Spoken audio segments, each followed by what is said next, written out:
Bienvenue sur Vocomédia TV.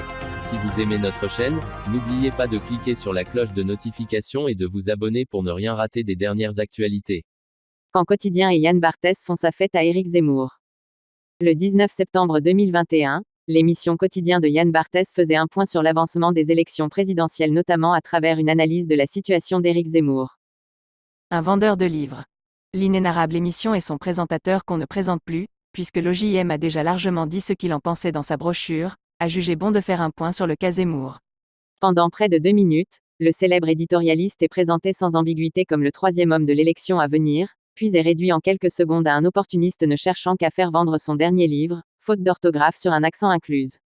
Raccourci, sélection évidente des informations, le contenu même de l'émission se contredit, mais peu importe, la rien-pensance doit faire son œuvre et poursuit donc ses incohérences avec l'intervention d'un autre journaliste de grand chemin.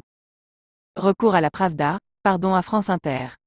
Quotidien demande donc son avis à Yael Gousse, le chef du service politique de France Inter que nous avions déjà épinglé en 2018.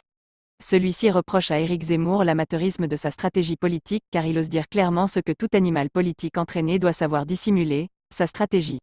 Pour résumer l'émission, Zemmour est donc d'abord un habile candidat crédité de 10% dans les sondages, puis un simple escroc profiteur qui surfe sur l'ambiguïté et finalement un candidat pas très malin puisqu'il révèle sa stratégie.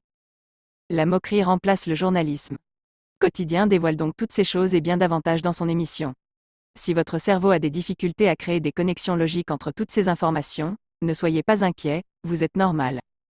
Éric, tu y vas ou tu y vas pas? Où est ton public ou tes électeurs de demain? Ce sont les derniers mots de cet épisode et en réalité les plus révélateurs. Ils cherchent ce qu'ils doivent dénoncer, un méchant écrivain réactionnaire, un profiteur vendeur de bouquins ou un affreux candidat conservateur? Restant dans le flou, ils sont obligés de continuer à moquer sans creuser, ce qui limite la portée des coups. Restez informés en profitant des dernières actualités en format audio, à écouter sans modération chez vous, au bureau ou dans votre voiture.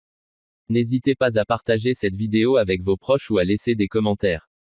Vocomédia TV vous remercie et vous dit à très bientôt.